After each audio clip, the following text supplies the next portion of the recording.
le Saint-Coran n'a jamais subi d'altération.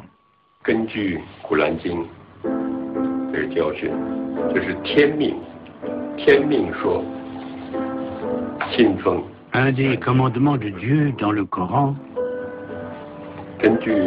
stipule qu'il est interdit de consommer du porc.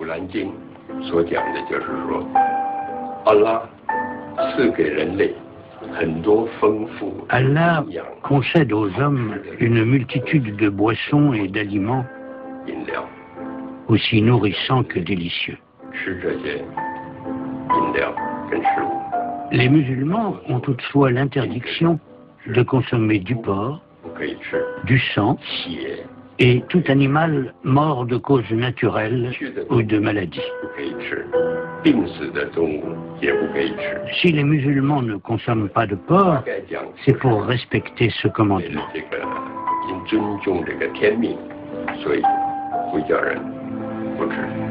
Dans le Coran, 4 sourates contiennent des versets rappelant sous une forme ou une autre l'interdiction de consommer du porc.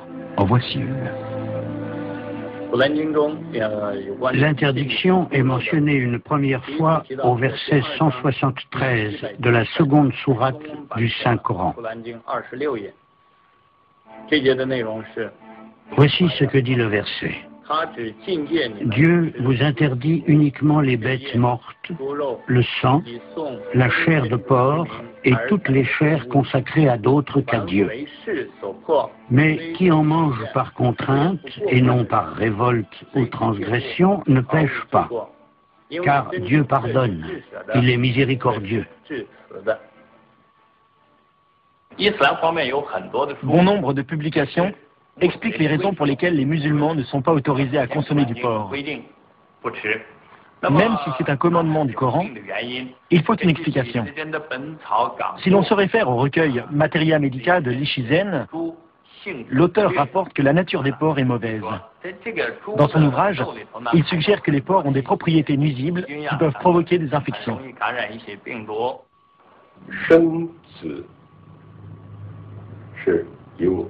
La vie et la mort sont entre les mains d'Allah.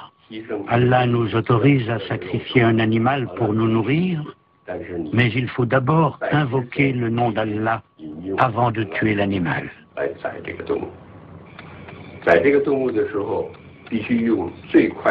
Il faut aussi utiliser un couteau parfaitement aiguisé afin que l'animal souffre le moins possible. La viande ainsi obtenue est halal. Lorsqu'on tue un animal en se conformant à la loi islamique et en invoquant le nom d'Allah, alors la viande est halal. Sinon, elle ne l'est pas. Il faut respecter cette procédure, sinon la viande n'est pas halal.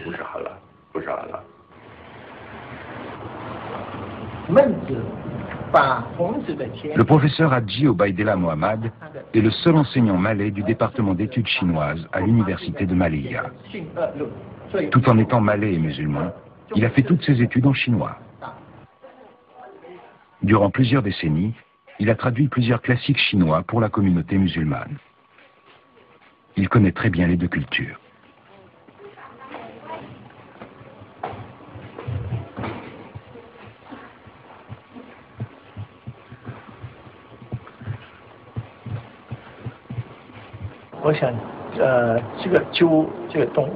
Les règles musulmanes interdisent la consommation du porc, ainsi que de tout produit dérivé du porc. Dans le Coran, cette interdiction est clairement réitérée. Tous les musulmans doivent respecter cette règle scrupuleusement. La mauvaise impression que les Chinois ont de la religion musulmane vient du fait qu'elle interdit la consommation du porc. C'est une des rares choses qu'ils connaissent de l'islam. La loi islamique autorise aussi un homme à avoir jusqu'à 4 épouses. Ce sont les deux seules choses qu'ils connaissent de la religion musulmane. Ils n'ont aucune idée de la doctrine de l'islam. Ils n'appréhendent pas la nature de cette religion, ni sa signification. Les deux cultures diffèrent sur un point. L'une interdit fermement la consommation du porc, alors que pour l'autre, le porc est un aliment de base incontournable. Voilà ce qui divise surtout ces deux cultures. Or, il ne faut pas laisser les préjugés guider nos esprits. Il ne faut pas discriminer quelqu'un parce qu'il ne mange pas de porc. Le porc est une des principales offrandes des cérémonies religieuses les plus importantes. Un enterrement traditionnel en Chine. Des porcs rôtis sont alignés au centre.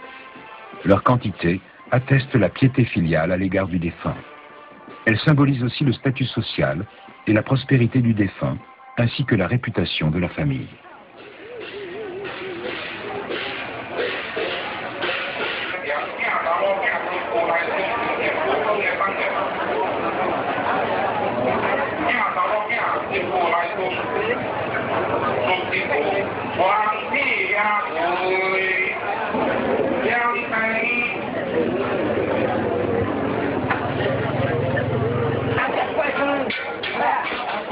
Une fois le rituel funéraire terminé, les parents et les amis du défunt sont conviés à consommer du porc. Pour les Chinois, le porc n'est pas seulement une source de nourriture.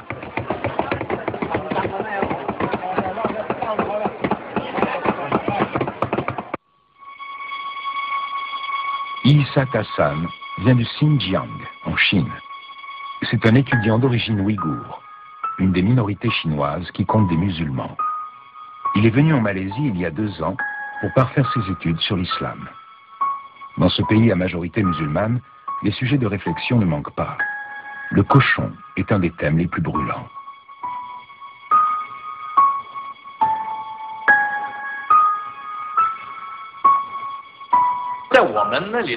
Dans la région d'où je viens, la viande de cochon est un sujet tout aussi sensible.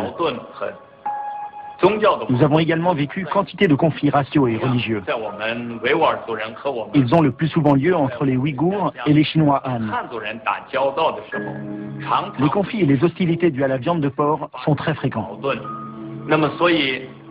Moi, durant toute ma scolarité et jusqu'à ce que je commence à travailler, mes camarades de classe, puis mes collègues de l'ethnie Han, ont toujours été extrêmement polis et très aimables avec moi. Ils font preuve d'une certaine tolérance envers l'islam. En ma présence, ils faisaient leur possible pour ne pas prononcer le mot cochon et ne pas évoquer un sujet impliquant le cochon. Toutefois, ce monde est plein d'ignorants, d'idiots qui provoquent des conflits chaque fois qu'ils le peuvent. Ils parlent intentionnellement des cochons ou nous questionnent sur nos raisons de ne pas en consommer. Certains inventent des histoires ridicules.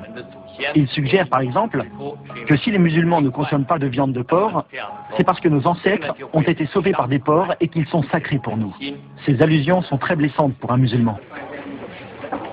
Voici un dîner organisé par l'Organisation musulmane de bienfaisance de Malaisie. Les membres viennent de participer à une conférence. Masita Chong est une membre active du Club des jeunes.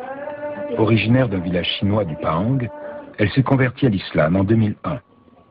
Sa conversion lui a posé un sérieux dilemme, car elle n'osait pas en informer sa famille, surtout sa mère.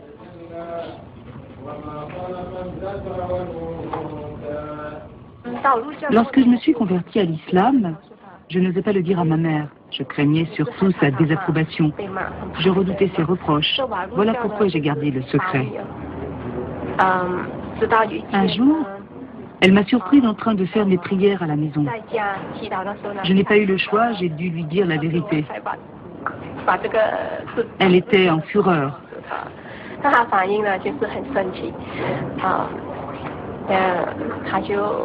Elle m'a dit des mots blessants. J'étais très triste. Je me sentais coupable. J'avais très peur. Toutefois, les choses sont peu à peu revenues à la normale. Je rentrais à la maison tous les jours, comme d'habitude. Le seul problème, c'était la nourriture. Je ne pouvais pas prendre mes repas avec la famille parce que la nourriture n'était pas halal. Le plus souvent, je mangeais à l'extérieur des aliments autorisés ainsi que des fruits. Je crois que c'est ça qui a fait le plus de peine à ma mère. J'adorais tellement sa cuisine. C'était ce que j'aimais le plus avant ma conversion. La seule occasion de m'asseoir à une table avec ma famille, c'est le premier jour du Nouvel An chinois, car on mange végétarien. À cette occasion, ma mère prépare mon repas dans des plats séparés. C'est la seule fois de l'année où je peux partager un repas avec ma famille.